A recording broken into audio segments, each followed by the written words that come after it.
and the public service. And so that is really our focus, our mission. And we have academics and practitioners that are involved and engaged in this work. And I would be happy, I know we have Q&A after my remarks, and I'd be happy to address any specific comments. But let's get into the meat of the matter. Looking at achieving sustainable development goals, addressing nervousness in public administration. Important sustainable development goals.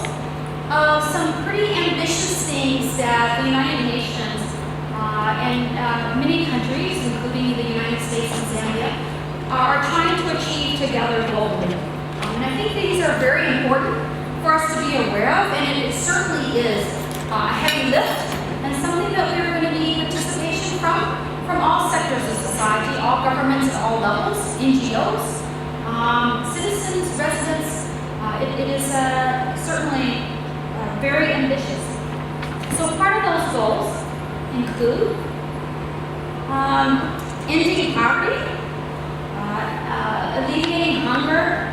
I won't go through all of them, but you can see clean water and sanitation, having more gender equality, reducing inequities between areas that we might see, addressing climate change, and promoting peace. So some of these goals are, of course, they are large goals, but they're important as we think about the society and the world, not just the province or just the country that we want to see, but the world that we want to see for ourselves, for our children, for our grandchildren, and for many generations to come. So what does that, why is that important? So a little bit about the problem. Right now, globally, over 830 million people are living in what is defined as extreme poverty. Poor nutrition causes about 45% of deaths in children who are under 5 years old. Many youth lack basic literacy skills, particularly among females. We have 2.4 billion people on this planet who lack access to basic sanitation services. There are 1 in 5 individuals live in a residence that does not have modern electricity. And more than 75% of the population lives in a society where income is more unequally distributed than it was 25 years ago. And I want to pause there because I think that's a very important point. Income inequality and wealth inequality is something that has been with us for many, many, many years, and we can rightfully expect that that is going to continue. But the gap between the haves and the have-nots has widened significantly over the past 20 years or so, and it's an issue that deserves our attention globally. So if we look at the Human Development Index, and this is the index that the UN uses, and of course categorizes countries into 4 areas based on human development, we can see some of the differences there. So if you look at very high human development countries, for example, life expectancy at birth is about 20 years more than the lowest human development countries. We see the average number of schooling, years of schooling, again, nearly triple the difference between very highly human developed societies and those that are at the lowest end. And we also see differences in terms of gross national income. These are in international dollars per individual. And so this helps to give us a sense of what some of those inequities are. This is a broad sense. The United Nations Development Index is readily accessible on the internet for all of us to pull reports by specific countries, but it gives us some sense of what that looks like. Bringing it a little closer to home, and my home in the United States, which is a high human development country, but the income wealth disparities in our country are staggering and continue to grow.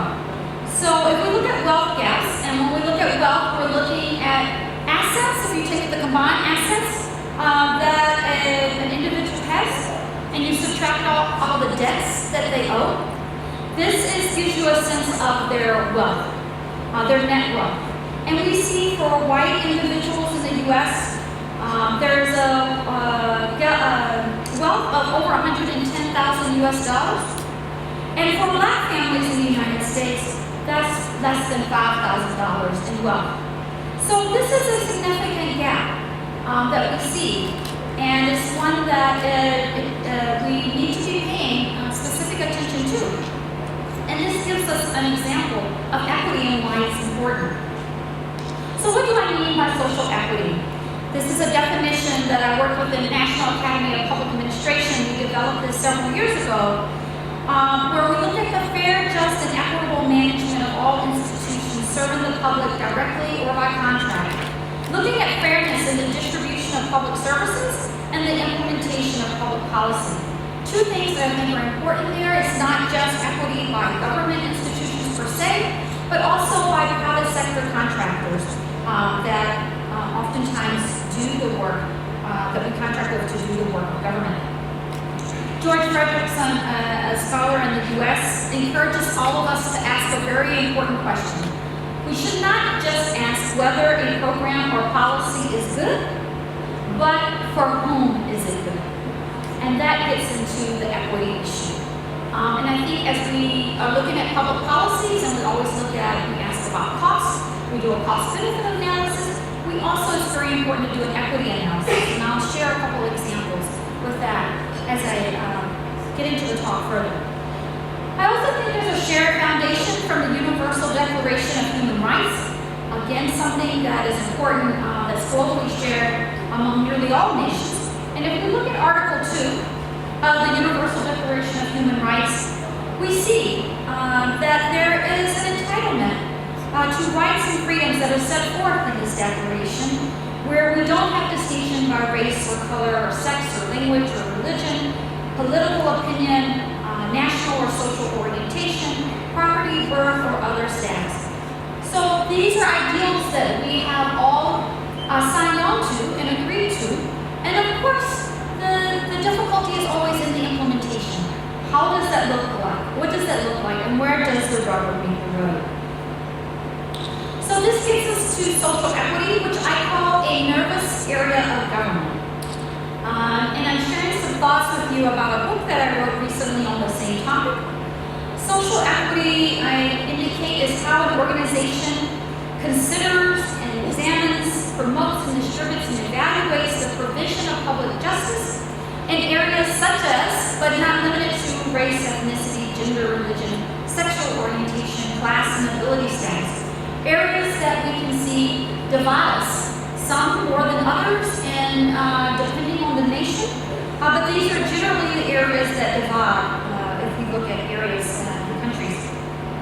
I say that it's nervous because there is an emotional, historical, or social context that undergirds the work. There's always some sort of historical component to it and to how we got to the system that we're in. If we go back to the statistics of the U.S., and we look at those wealth gaps that I just shared with you in terms of race, there is an emotional and historical context for that got us to where we are today. And that oftentimes causes discomfort in terms of thinking about provision of services when we get into social equity issues. I also say it's of government because ultimately, government and public administrators, as well as politicians, are responsible for providing public services. It is a responsibility that we have, that we own, and that we must take very seriously. It is also of government because public organizations themselves have a historical and contemporary equity service record. And so we have to begin with whatever that record is and then move forward from there. If you look, for example, one of the chapters that I look at in the book is the Environmental Protection Agency in the U.S. And that has been an area in which you look on their website and the organization talks about its history and the ways in which, for many years, we saw that there were racial and class differences in terms of where hazardous landfills were, in terms of who was, what communities had access to green space and safety, environmental safety, and those that were overly exposed to environmental hazards. And so we have to start with owning that record. Now, what is nervousness? Nervousness, when I started doing research for this book, I'm a faculty member at Virginia Commonwealth University, And so we have a medical campus. And I went down to talk to some of the physicians there. I said, what is nervousness? Help me to understand. I'm not a physician, help me understand. So they told me that nervousness, I learned, is part of what are considered anxiety disorders. It's a common human characteristic. We all get nervous. The trick is what triggers that nervousness. So there are emotional and physical characteristics. Our heart rate might go up, our palms might sweat. There are physical markers that indicate that we're nervous. But it can have a paralyzing effect, both on individuals and on institutions, if we're not able to work through what makes us nervous. I also learned that the best way to work through something that makes us nervous or uncomfortable is to address it directly, rather than avoiding it. I'll share a very quick personal example. One of the things that makes me the most nervous and I fear the most are large dogs. So I grew up in a rural area, and oftentimes there were Doberman Pinschers and German Shepherds and dogs that were big teeth and growling and all of that. And I remember riding our bikes, and you see the dog coming up a neighbor's yard, and you think, oh my God, this is it. This dog is going to be the death of me. And so dogs make me very nervous. And so if I wanted to apply this personally, the best thing I need to do is get a dog, right? Because if I get a dog, then that will help me overcome that nervousness. You have to become exposed to what makes you nervous and work through it. That's the same for individuals.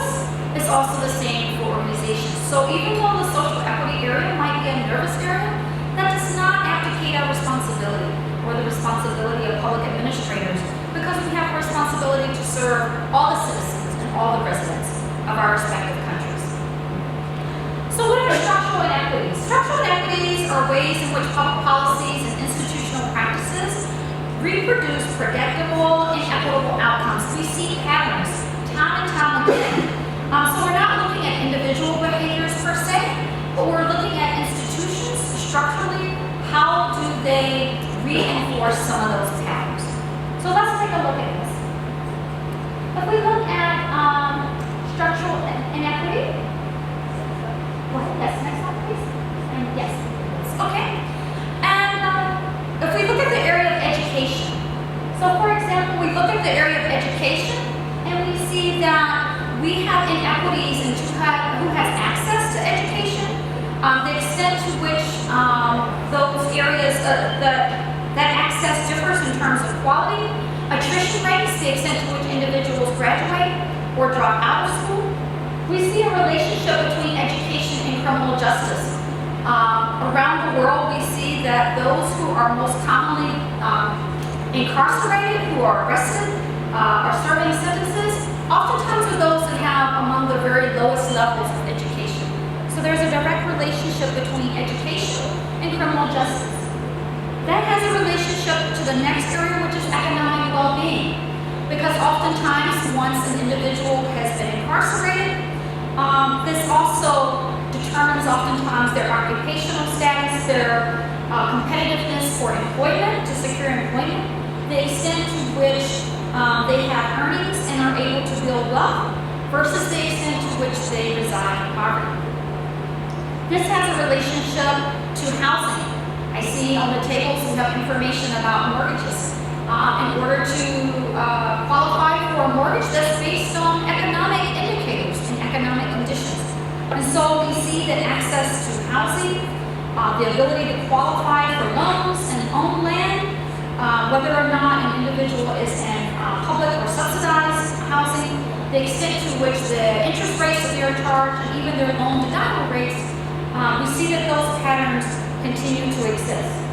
That has implication for the environment, because we know that housing oftentimes impacts the extent to which we're exposed to contaminated soil, low quality of water, air pollution, the extent to which we have a good food supply, and the extent to which we do not.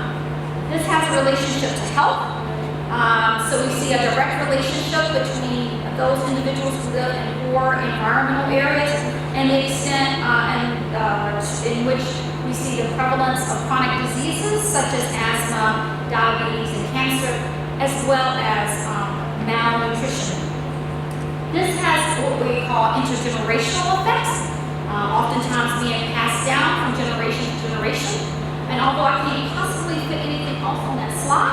We can have another circle outside of that that's international, and that we see that these patterns reproduce themselves oftentimes, whether we're talking about racial patterns or geographical patterns, urban versus rural, class patterns.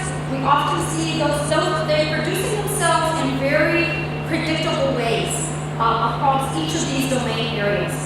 One of the things that I think is a challenge is that we often operate in silos. So I might focus on health, or I might focus on housing.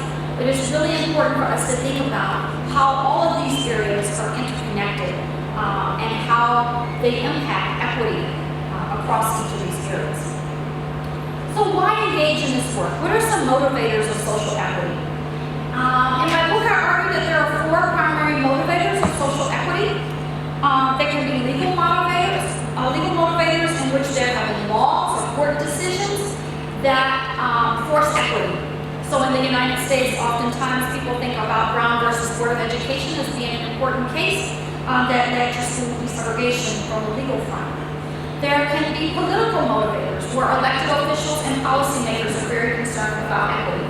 So we think, for example, of Nelson Mandela and other elected officials on the federal, the central, national, state, or provincial level in terms of elected officials who have been concerned about equity work, or conversely have not been concerned about equity work. There can be economic motivators.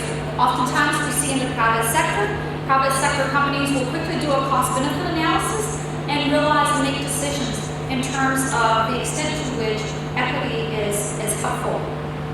And then there can be moral motivators where grassroots organizations, NGOs, oftentimes will implement societal pressures, talking about altruistic concerns that promote the work of equity.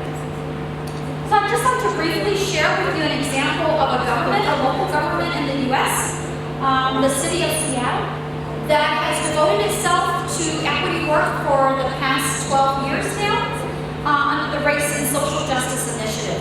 And the reason I highlight this is because I think it's always important to highlight positive examples of governments that are really taking this work seriously, and what are some things in which we might be able to learn from. So the Race and Social Justice Initiative, the purpose, if you go to the website, it was a citywide effort to end institutional racism and race-based disparities in city government. Those are their words, not mine. The city of Seattle said we have to end institutional racism in government.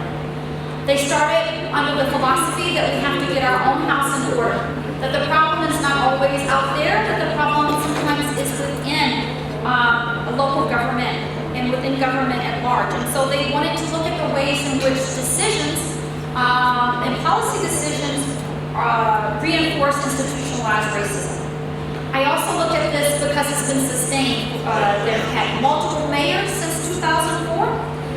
Despite leadership challenges, the city's commitment to race and social justice remains a very important point of pride for the city of Seattle. To recognize the institutional and individual contributions made by the public service, the civil society, scholars, and the society at large to enhance the social welfare of every Zambian. Now, the Zambia Society for Public Administration Public Service Excellence Awards are the most prestigious awards and national recognition of excellence in public service and society at large. So, over the years, the ZSPA, the Zambia Society for Public Administration, has celebrated men and women who have greatly contributed to public service in Zambia. And this year, they have celebrated public service and added the Corporate Citizenship Award to celebrate social corporate investment and sustainable development. Ladies and gentlemen, we would like to welcome you all to the 2016 Public Service Awards. We will be your hosts. My name is Patience Chisanga. My name is Dingindaba Jonah Puyoya. At this particular time, ladies and gentlemen, I would like to invite the ZSPA President, Mr. Kelvin Esiasa, to give his welcoming remarks, and thereafter he will call upon our guest of honor this evening. A round of applause. For the first time, we welcome you, Honorable Minister of Higher Education. I know it's a great surprise. We also welcome you. Our guest of honor, Dr. Lola sister, who is our patron and someone that has been always been with us, who is also representing the Republican president, also the vice president. Our distinguished guests, American Society for Public Administration President, Professor Susan Gordon. I personally am one of the presidents that is very happy that she's here. Our vice chancellors from the University of Zambia, Zambia Open University, Lungushi University, Victoria University of Technology, former Auditor General, Dr. Anne Fugro is also with us. Last President, Linda Kasonde, representatives from NGOCC, our visiting professors from the University of Lagos in Nigeria who have also been supportive with us. The guests of honor and our ZSPA patron, who many at the time we refer to him as our mentor, our father, our chief supporter. Whenever we are making arrangements for such an event, we always echo his words that he shared with us at the time we were launching the Zambia Society for Public Administration. Ladies and gentlemen, this has been one of our momentous years as an organization as well as the country. I also believe at your individual lives, it has also been a great year. I know Susan Gordon will also say this is a great year to visit the mighty Zambia. So I also declare it as a great year because this is a year for the first time American Society for Public Administration selected me as the first African as a doctoral founders fellow to present Africa. At the same time, they nominated me for elections as international director, being the first Zambian as well as an African. I think you can give me a big hand. Unless you are saying the year hasn't been good to you, as you will see in our documentary if you have the time to watch it. So we are a very young organization. I always say we are young, but very big at heart and very big in the journey that we've taken. So this year, as the Zambian Society for Public Administration, we've enjoyed a number of activities. In June 2016, we hosted our second international conference on sustainable development goals, and we had 6 countries coming across Africa. We had 150 delegates. One of the things that we are also proud of is that for the first time, we managed to bring in someone we treasure the Lord. We call him a airline branding guru. That is Mr. Alex Grosser, who has been instrumental in trying to help many African countries to come up with their national airline and make some of their national airlines very profitable. So we were so honored to have him. Many of those that participated in the conference will tell you that they enjoyed and they learned a lot of things. So these awards that we are having today are a great award. Yesterday when we were with Dr. Zspa in his office, I'm glad he shared with us that he wants to rebrand our government. Since it's our patron, we will be glad to be part of the rebranding process, both technology and mental rebranding. And we have a lot of people that can help us to do that. This year's award to us as an organization We are very proud. I know even many of you, as you walk away from here, you give us a big five. If you don't, then I'll start wondering. Because we managed to go and dig. Others are coming from New York. Others are coming from Richmond.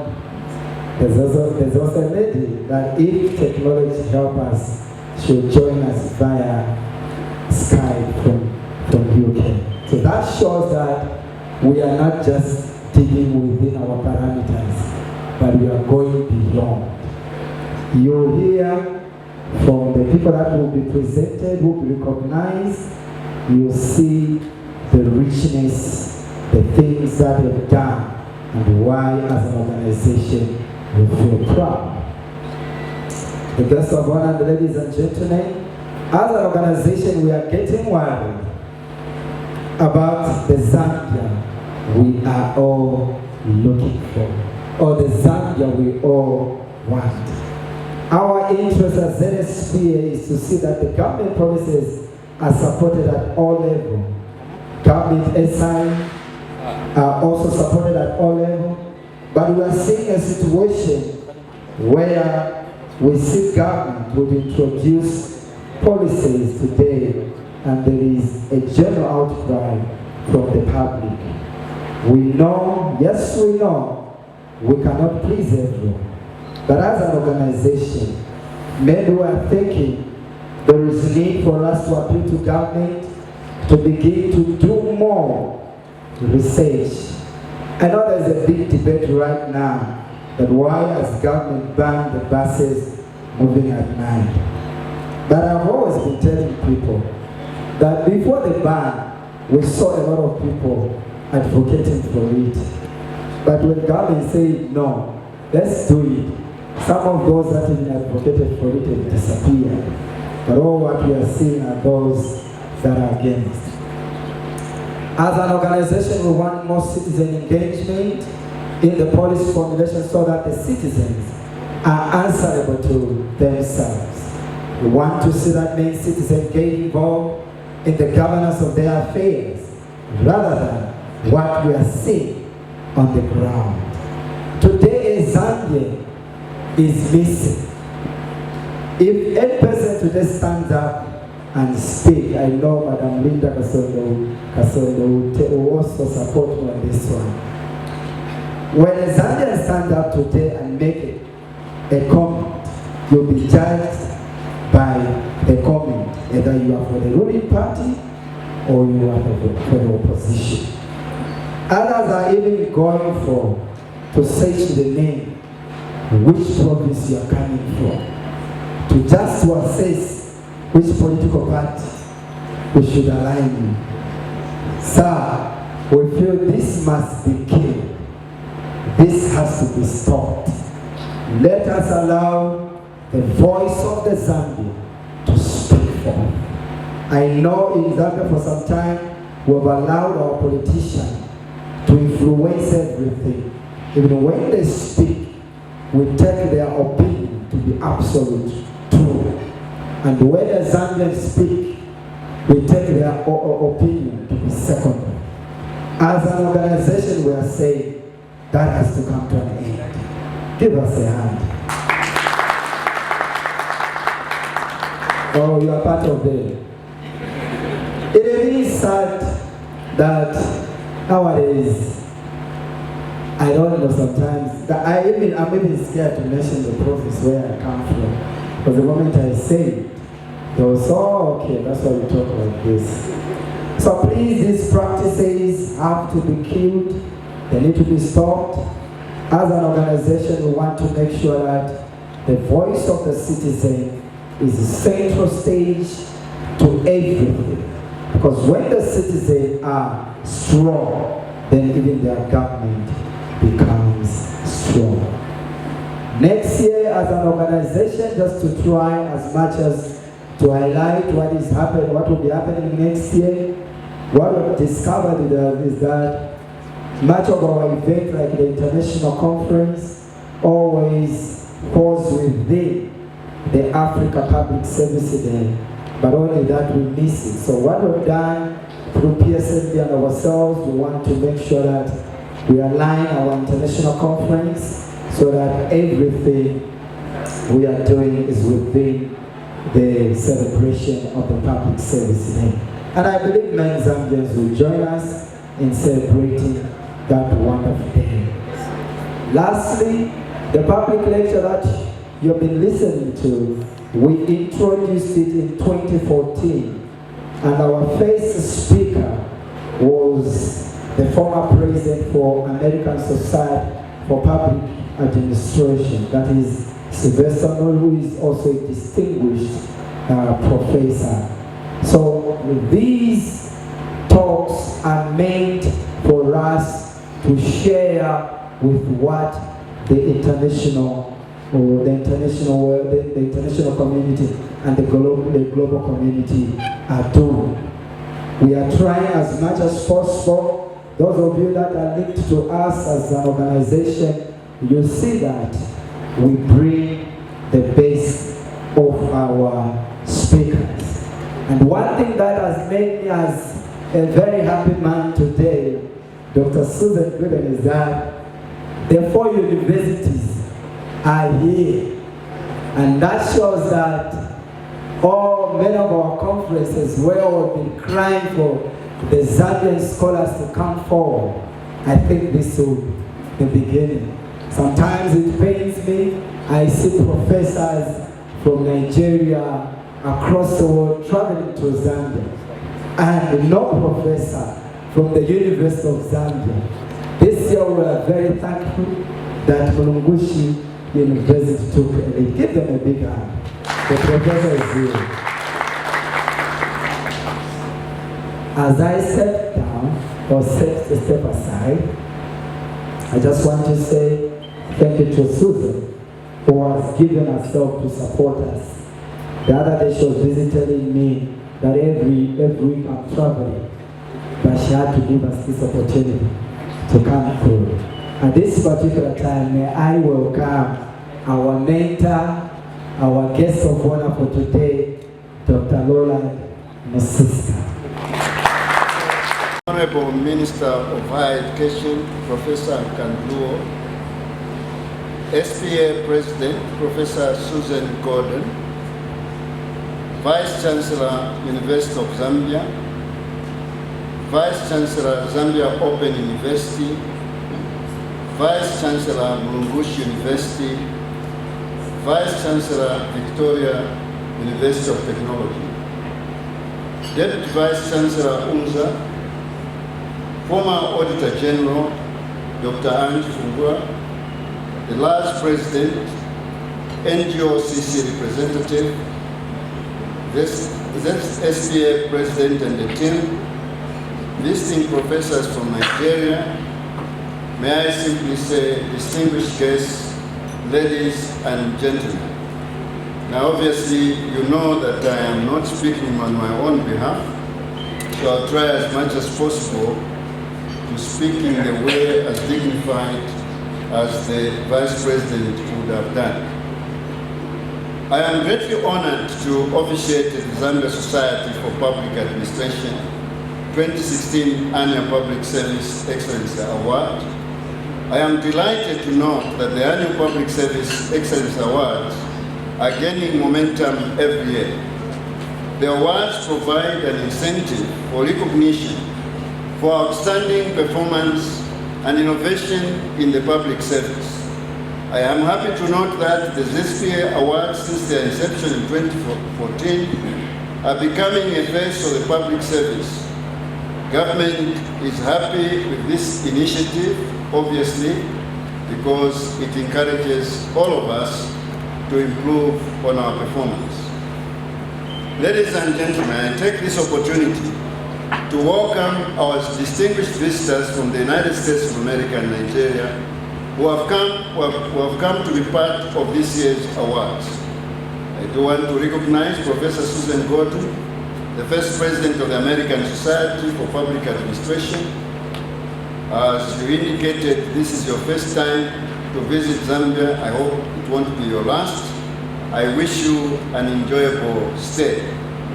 It is my hope that the collaboration between ASPA and SPA will grow stronger and provide mutual benefits for the members of the association. It appears already we seem to have shared some common arrangements, and as far as the questions regarding the situation in the voting arena, we note with gratitude that your association has accepted the nomination of Mr. Kelvin Esiasi, the president of our association, to stand as SPA International Director. I understand that he's the first African to be nominated to this position. You see now, I can't say we should clap for him because let me say it instead of himself saying it. I also recognize Dr. Augustine Dukane from Nigeria. We welcome you to Zambia. I don't know where he's seated. I have been informed that this is your second time to come to Zambia. Your collaboration with us is highly appreciated. I am also informed, just like Professor Susan Goldman, that you are an accomplished author of several books in administration, which are used across the continent. I wish you a good stay. In fact, Madam Susan Goldman, Professor, when you come next time and you are referring to your book, please come with a file. We still, our purchase is reasonably strong to purchase in dollars. Ladies and gentlemen, as government, we are proud of the achievement attained by this SPA. We appreciate the recognition of our university professors and lecturers. This association has also identified men and women that are doing a commendable job to improve the face of the public service. I am fully informed that this year's SPA has added a category in corporate citizenship to appreciate corporate entities that are improving the social welfare of Zambians. Now, I'll slightly digress here because my colleague, the president of the SPA, I am his mentor, spoke about the question of consultation. I will not mention the person that I had this discussion. Given the position that I am in government, obviously every time I go somewhere, somebody has, including even if it's family affairs, somebody has something to say about what government is not doing well and what government is doing well. Now, this discussion took place in a very interesting place, and the discussion was, Dr. Mzuska, you and your colleagues are not very consultative. I said, oh, yes. What exactly do you mean by that? He says, well, some of your policies that you generate, we have problems with. I said, exactly like which one? Now, obviously, I don't want to mention which one it was. But eventually, the discussion went like this. I eventually produced some evidence regarding what he was talking about, and only to discover that, in fact, he had not read the document. He had just been told by somebody that that's what government was going to do.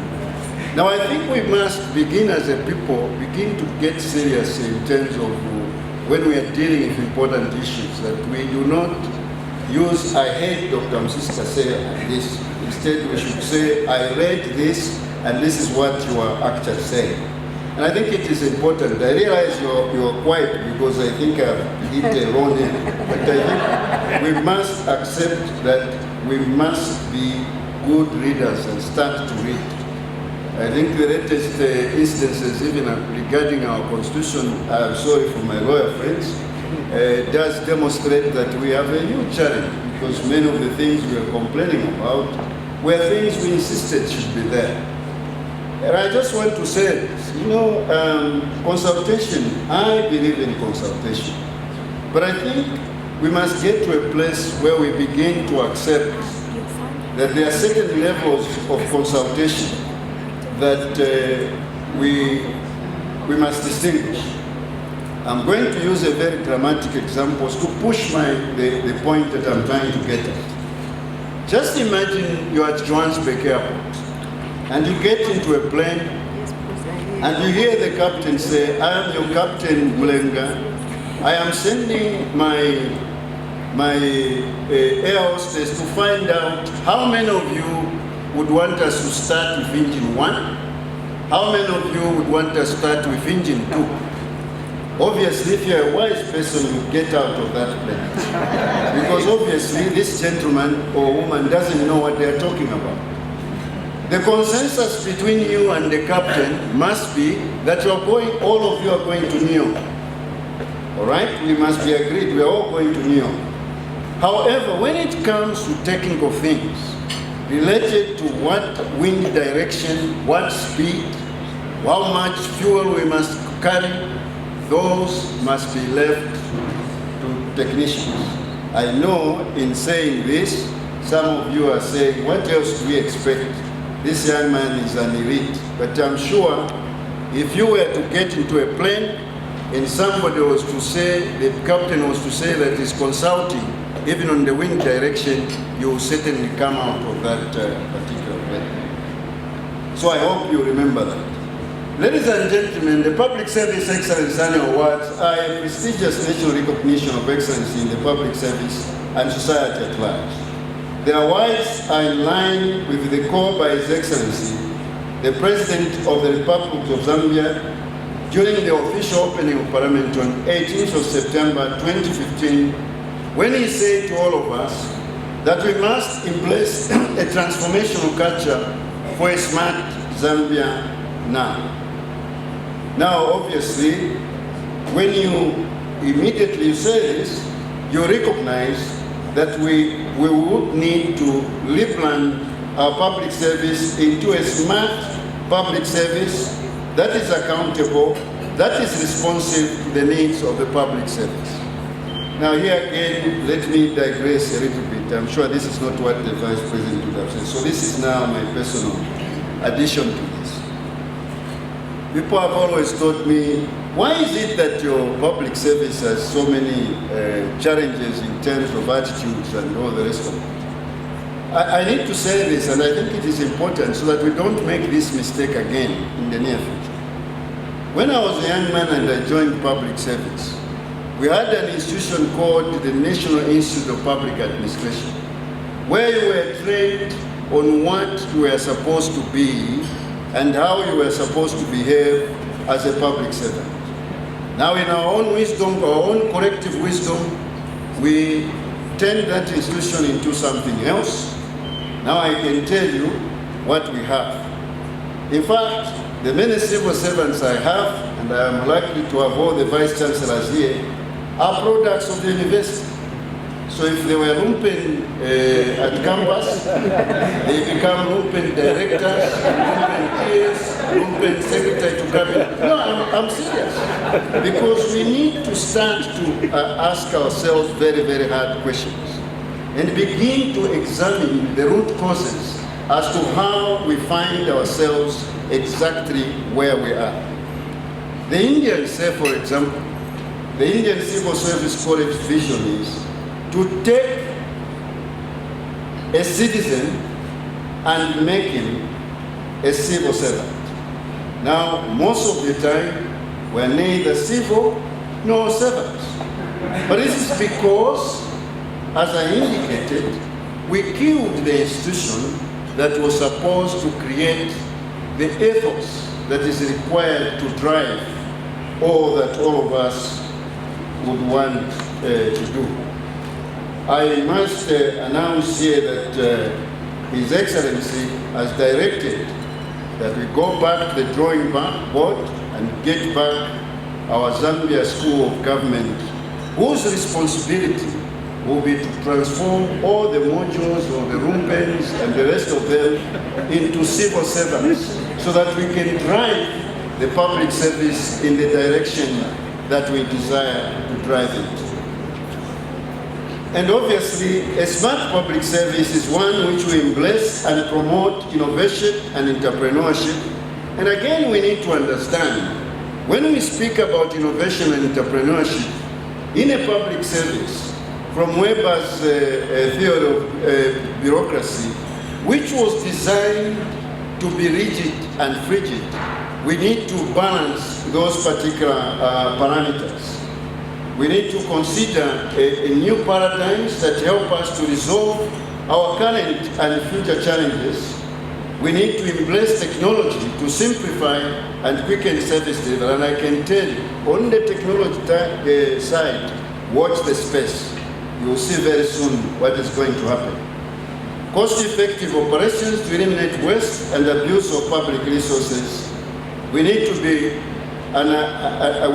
courageous to achieve a green, healthy, and safe and living and working environment.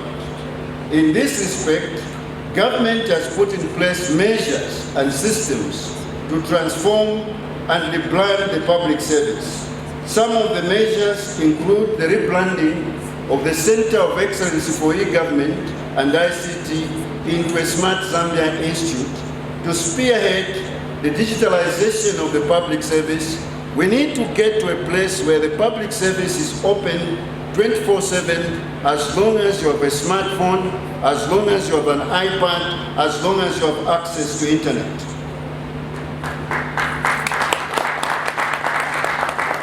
The introduction of performance contracts for senior government officials, I'm sure you saw that was done. The adoption of the Kaizen approach to facilitate continuous improvement and constantly asking ourselves where we need to improve. We recognize that to achieve this will require a mindset change, but also behaviors that befit public servants. So this is my promise as a senior public servant, and I hope that once these things begin to happen, please, you will recognize that we did put in some effort. Mr. President, ladies and gentlemen, the annual recognition awards are a great tool for motivating individuals and organizations to rise to the occasion and take bold steps to transform the Zambian public service into an excellent organization. I know the word transformation is used very repeatedly and sometimes very carelessly. In my view, talking about transformation is not just about growth, but when I think about transformation is when I see a caterpillar become a butterfly. And that's the level of ambition that the government has concerning, and mind you, wait a minute, and I think that you will be seeing soon, we begin to get prizes. Some of you don't know that actually, last year, the Zambian Public Service got the best award for the best payment system vis-a-vis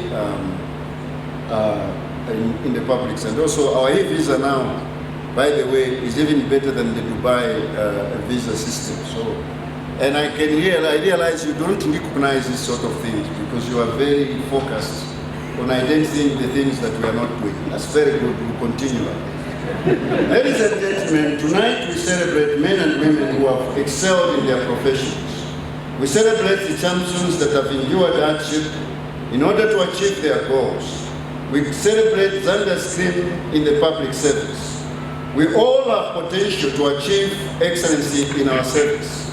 It is my appeal that as we celebrate the recipients of awards tonight, we reflect on how we should work to deserve recognition for our contribution to the public service. In fact, I was wondering the other day that Archbishop, I think it was Archbishop who said in this country, the only time you become a saint is when you are dead. And I think the Public Service Awards are reversing that because we are recognizing people when they are still alive. I think it's a good thing. We must learn to congratulate one another, and we must learn to appreciate each other's abilities and skills so that we can foster a genuine optimism about ourselves as a people. Ladies and gentlemen, tonight we celebrate, am I repeating the same thing? Oh yes, not.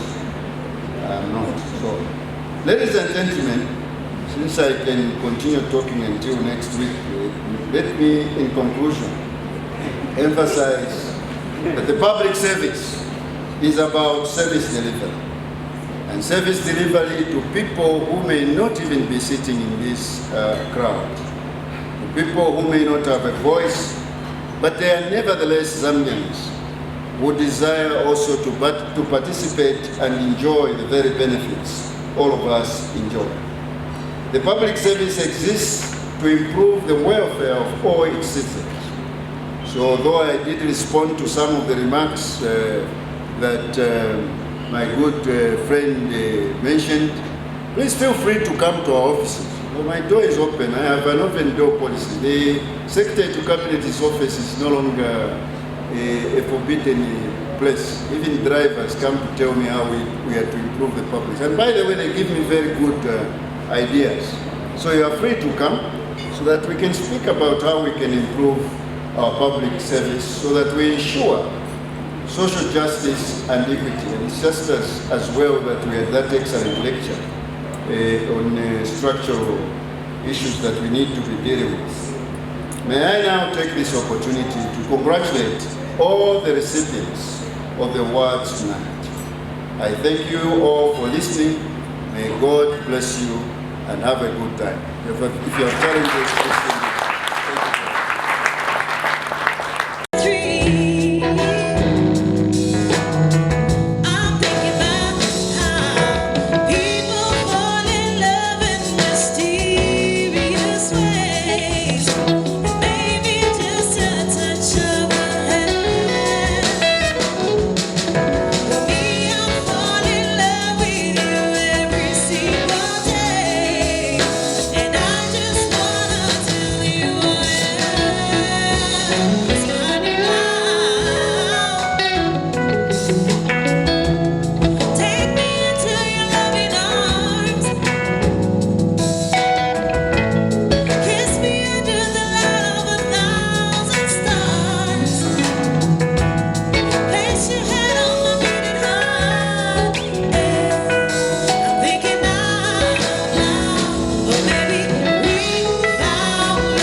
Particular time, we will get into the awards giving, and we will begin by giving the Zspa Innovative Management Award. And the Secretary Cabinet and Dr. Gordon. And let me just say quickly, all the distinguished guests that are here. I'm not from the Office of the Vice President, but our program is under the Office of the Vice President. And I'm the chairperson of the program that is working with the highway markets. And I'm going to say something very brief, and we are so honored on behalf of Dr.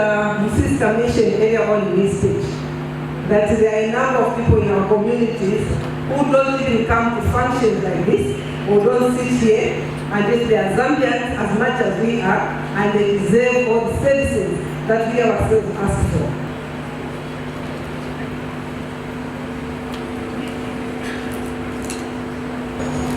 The journey for the Bureau has taken a long time. I think this award, recognition of the very vibrant Standard Council that we have.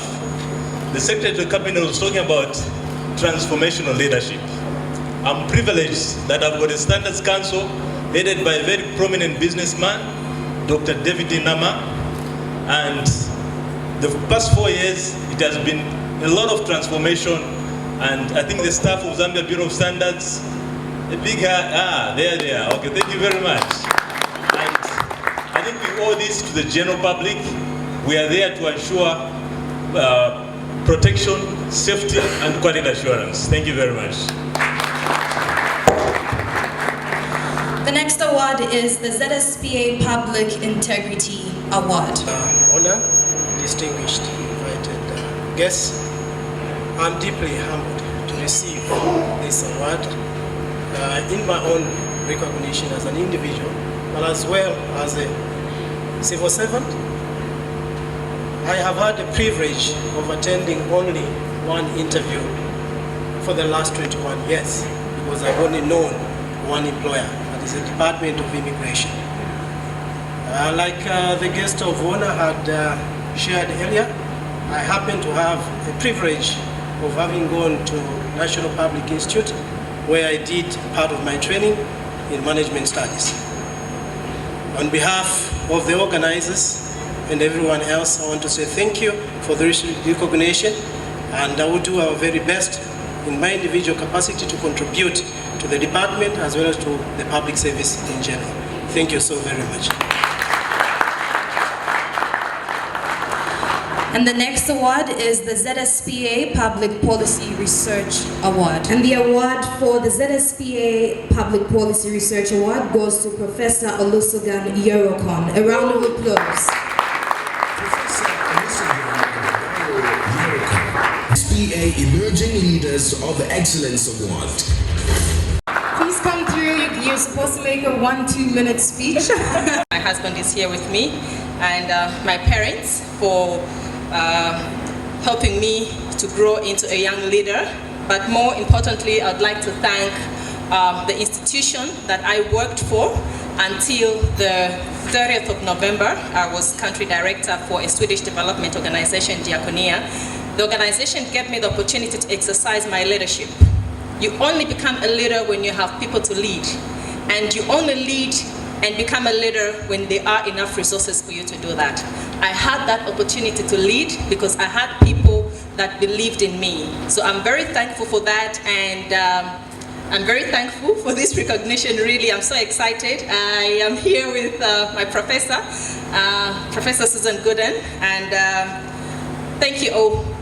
Congratulations. The next award is the ZSPA Distinguished Public Service Award. Mr. Joseph Conway, who has been instrumental to the development of human resource in Zambia, is a game changer. I'm humbled to receive this award. I never thought I would reach to this height. I really want to, first of all, thank my dear wife, Irene, who's sitting right here, for the support that she's provided to myself and the family for the past 10 years. I also want to say that I've been privileged in my career for the past 15 years. I've had great mentors, and I've had these mentors that have taken an interest in me. They're mentors, people that I've interacted with, such as Vivian Kondolo from MTN, John Zimachembere, who's now at CEC, Michael Makondo, who's still at MTN, Abdul Ishmael, the likes of George Mubipe, Solomon Ngwenya, and the current CEO for Vodafone right now, who's Last Talk. He's really, really supported and mentored me. When I take some time, when I look at this, the wealth of people that I'm seeing, the wealth of experience and credible individuals that we have, my humble appeal to each one of you is that keep mentoring us as young people, keep providing the support that we need, keep providing the guidance and the direction that we need, so that we may consistently support others, and also that others can help themselves by means of the influence that we're able to provide. I really want to thank each one of you, and may God bless you.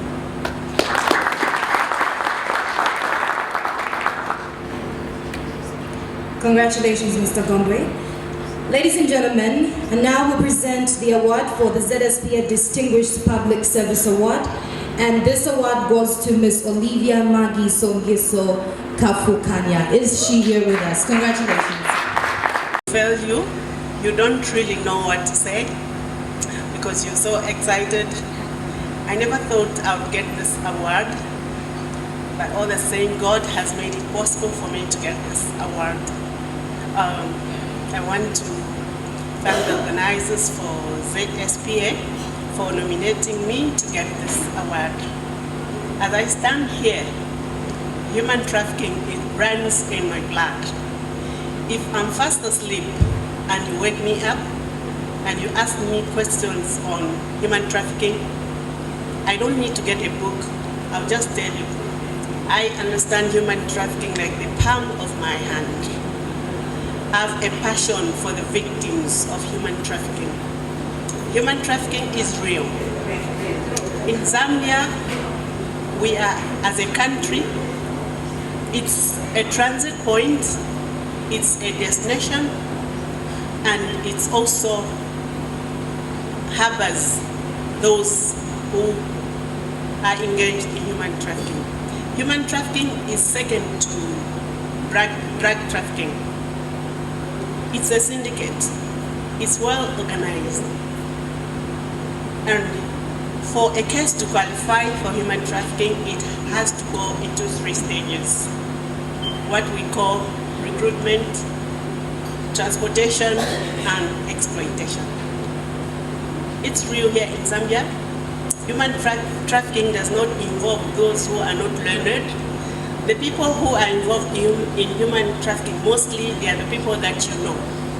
But mainly here in Zambia, we have more of internal human trafficking, not external trafficking. What do I mean by internal human trafficking? Most of us, we are guilty with this one because sometimes we go to our villages, get our relatives, our nieces, our nephews, we tell their parents that we are taking them to towns to put them into schools. But what we do when we come here, we exploit them. You could have 5 children older than the person that you've gotten from the village. You make that child work while your children are busy watching TV. That's exploitation, and that's internal human trafficking. So most of us are guilty of that one. Thank you. A round of applause goes to Mr. Manuel Mutale.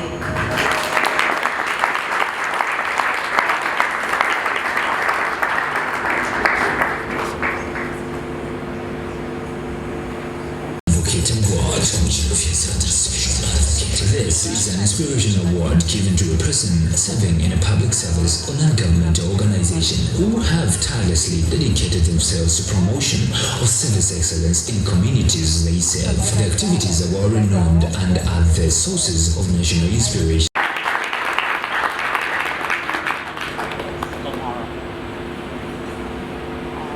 Very much through Zspa, least unexpected. Of course, recognizing that our work in the social sector is having an impact on public service is actually an honor for me. I accept with humility because I know that without the women's movement in general, and then NGOCC in particular, who has had a lasting impact on my contribution to public service, I think this would not have come about. But also allow me to appreciate my husband, Alex, who is here with me, and my larger family, and of course, a circle of friends that believe in me and have contributed in helping me contribute to public service excellence. But I would also be failing my conviction if I don't recognize the work that we have been carrying out as a women's movement to be able to bring in social transformation to the Zambian scenario. And therefore, I want to allow me to actually proudly dedicate this award to the women, the vibrant women that we work with, but also the unsung heroines that are out there in the community that give us energy and indeed impetus for us to look forward to another day. But also maybe just to share with you that this award personally, when I was actually informed, epitomizes 4 characteristics of public service, and that is determination, resilience, hard work, and commitment. And for me, these 4 characteristics, I can easily relate to the gallant life, and may so rest in peace, of the late President Michael Chilufya Sata, because those are characteristics that I personally also commit with this award to continue in my public service. Thank you very much. Dr. Kachinga Sikizia. I want to thank the organizers of the Zambia Society for Public Administration. I'm greatly honored and I'm humbled. Thank you, Dr. Msiska. Thank you, Mr. President. Thank you, Mama Lua, Professor Gosen, and our mother, Dr. Kasewa Sata. I stand here in great humility. I'm a boy from Nakonde.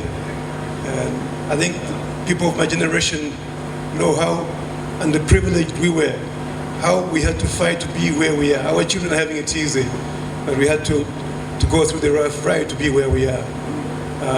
I'm a neurosurgeon, and based at the Beit Cure Hospital, but I'm hopeful that in a short while, I'll be back in government to join my brothers serving there, and taking care of our people and training the young doctors. So I'm really delighted to stand before you here. What is very important in my spirit, if I had to say one thing today, besides thanking my beautiful wife standing here with me, is this accidents in this country. You said that nobody is talking. Maybe let me speak for the silent majority who have carried the pain and the burden of losing so many beloved ones in these road traffic accidents. I have lived in many countries and trained in many countries to be where I am in my area of expertise. And I've never known a country where there are such horrific road traffic accidents. And it's amazing that we have carried this burden for so many years without trying to find a real answer. And I think for me, the decision to ban nighttime driving may be the answer I've been waiting for so many years. Even in neighboring countries like Zimbabwe or Tanzania, don't talk about those developed countries where the buses drive for 1,000 kilometers. There are no accidents. Why do we have these accidents in this country? So I applaud government for deciding to ban nighttime driving. We have lost so many lives of innocent people who don't deserve to die. And many children have been left fatherless and motherless because of these accidents. So I applaud government for this decision. There will be many people who will say no to it, but I think we need it. Until things have changed, this is what we should stick to. We can't allow this to continue. Mama Sata, Michael Chufya Sata, may his soul rest in peace, was my hero. And I've said this, that his health failed him, and he knew all the time he was not well. But he looked for an opportunity to get into State House, because he knew that even if he was given 1 hour, he would transform this country. And in that little time he stayed in State House, look what he did to and for this country. Zambia will never be the same again, because one Michael Chufya Sata walked into State House. I honor that man with all my life. I wrote a song, and I think some of you have watched it on television. It's called Mundoe Ndoe, in which I honor the life of Michael Chufya Sata. And if at a moment, if there was space, I would sing that song for you, just to honor what that man stood for and what he did for this country. With these few words, I think I should take my seat. Thank you so much. To a distinguished award goes to Professor Helisi C. Nambi. A round of applause. Professor Helisi C. Nambi. I am really humbled. I really am humbled by this recognition. I should acknowledge, first and foremost, give the glory to God, and acknowledge the distinguished guests among the people that have inspired me in my life, especially since I came back home after being out of the country for so many years. I don't even want to mention Dr. Msiska.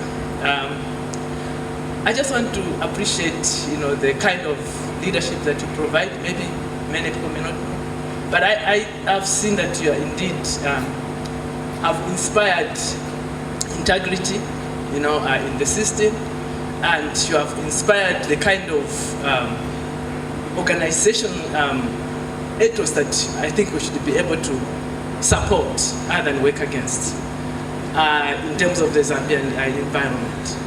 But today, as a guest of honor, I also want to acknowledge you. I want to also acknowledge my boss, the first professor in this country. I call her Professor Doctor. We are inspired by your leadership. Thank you very much. And also, Ma'am, the First Lady, my First Lady, you have really inspired us as well to be where we can be as ladies. you have worked hard, and I just want to honor you, to say thank you very much. And to ZST, I really want to say, I don't know how you nominated me, but whoever nominated me, I just want to say thank you very much for what you are doing in this country. And thank you very much, Ambassador from the US, and everybody else. I don't want to forget my team. I have here, you know, they say that when you succeed, sometimes you forget the people who push you up. I have here the people that have really been with me since I came back in 2012. I boast about this because we are the first two female ladies leading a university. I've got my Deputy Vice Chancellor. Dr. Lungu, please stand up. I think you must know that Mulungushi University is led by two ladies. Ms. Gertrude Mwangala Akapelwa. Completely like my previous speakers have said, it is very humbling when you are recognized that you are doing something, because when you start, you are just focusing on your vision and what goes on in your head. Then eventually you see that it is realized as something that helps other people. Then you are really, for me to say it's my award would be wrong, because it's not me alone who has done it. When we started in 2002, there were no universities, private universities in Zambia. But by the time we started in 2010, we had already private universities, and Zambians are saying universities are now sprouting all over the place. But I'm sure you are aware that our children who are leaving O levels now, grade 12, they still don't have places to go to. They are still using wheelbarrows, you know, to get money. Some of them are on the street selling goods on the street. So we thought I left my job at the African Development Bank where I was for 23 years and decided I have to do something. I was what I am what I am because of Zambia. I was educated like the doctor said. We were villagers. I arrived in Livingstone bare feet, and now I'm somebody. So it is not possible for us to ignore just because I've become somebody, therefore I can just sit back and enjoy myself. No. So I decided to open the only university then in Livingstone. 300 kilometers of radius, there's no university. Therefore, I thought really we are needed, that place needs a university, and we opened. And since then, we have had 2 graduations. And I'm proud to tell you that we have 81 graduates, all of which are employed, not on the streets. So what we are really trying to do is produce, you know, professionals who can work, not only wait to be employed, but to be leaders and create employment for themselves. We are really happy that now we have an authority of higher education which puts us together as universities, and we sit together and say, how do we ensure quality? Because quality is what we want to attain. And what we have done is that now we are registered formally, we are accredited, all our programs are accredited, and therefore our graduates can be recognized worldwide that they are graduates. Therefore, because of this achievement, I feel the only thing I can do is thank God, the Almighty God, who has enabled us to last from 2010 to today, and we continue to grow. And we are hoping government, instead of coming to government to look for money, sir, we want to collaborate with the government. Endorse us, and we will see what we can do for you. Thank you very much. Completely shocked. I had no idea I had even been nominated for this award. So I just want to say thank you so much. Thank you very much. I am indeed honored. One of the things I would like to share with you is that as I stand before you as president of the American Society for Public Administration, I mentioned in my remarks that it's the oldest organization. We've been around since the 1930s. I'm also very proud that in an organization that's over 77 years old, I'm the first African American female president to serve as president of the American Society for Public Administration.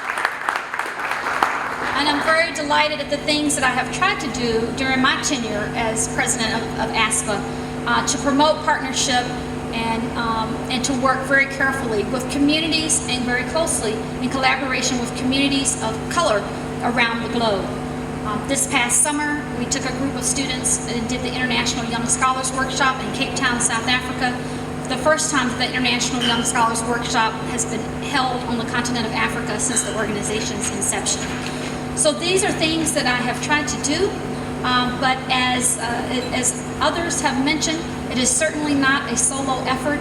I am very thankful and grateful for my supportive husband, who is not with me today, but is always with me in my heart, Basil Gooden, as well as to my daughter and my family. And I thank you, and I am deeply honored and humbled to receive this award. Thank you. On behalf of my CEO, Lars Stock, who is in Livingston right now receiving another award, we want to mention that we are very happy and we are proud to be associated with the ZSPA Awards. And what we want to say is that may these awards continue to touch people's lives, may they inspire us to a whole different level so that we may step up and also ensure that we're bringing out the best. So again, once again, when you look around in this room, all you see is people that are credible, people that have wealth of experience. Please continue mentoring and inspiring people out there as you are serving the public. Thank you, and may God bless you. No, it is awards because I'm coming from Nigeria, and I'll only say thank you to ZSP. I think for recognizing me coming all the way from Nigeria, they are extending their public service award to other nations, other African nations, and I now believe that the president of ZSP, Kevin, having been given an International Directors Award, is now extending that assignment to other nations in Africa. Congratulations. Thank you very much. God bless. I'd like to thank the Zambia Society for Public Administration so much for this award, not only for recognizing my work, but recognizing that even though I'm not in the public service, I am a public servant. And I'd like to especially thank my partner, Mono, my family and friends for all the support they've given me over the years. Without them, I wouldn't be here. And I'd just like to say that when I was told about this award, it was very soon after I was elected as president of LAS. And I asked the person, the organizer, why have I been awarded this? And he said, it's because you've been elected the first female president of LAS. So I said, okay, but what do you know about my work? And he didn't know anything about my work. So I thought, okay, I have a title. And I hope that my time under this title has proven that I'm not a fraud. And I do my best to work for the Zambian people. I would like also to say that there are many unsung heroes who work without titles and without any recognition. And I'd like to pay tribute to you today. And also, I hope that you know that even though you don't get awards, your reward is that you're doing God's work. God bless Zambia.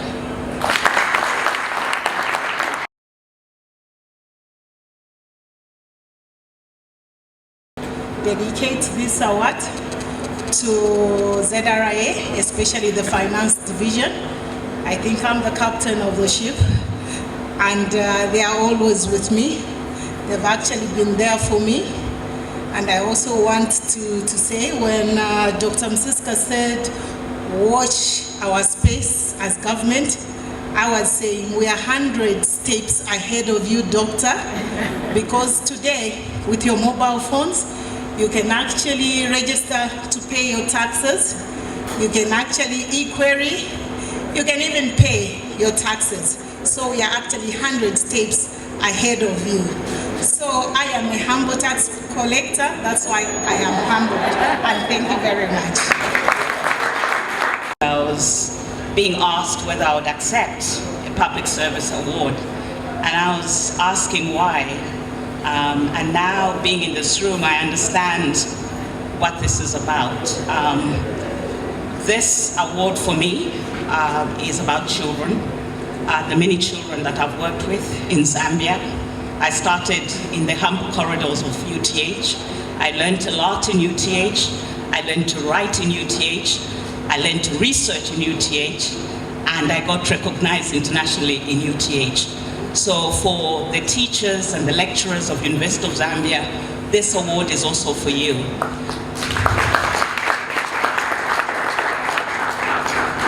I learned very early in my life that if you don't write, you perish. And if you write, you don't only bring recognition to yourself, but also to your country. And so sitting in New York right now, as the director of the AIDS program for UNICEF, I speak for Zambia and I speak for all of you. And I'm very proud of that. Thank you. To Professor Enala Tembo Mwase.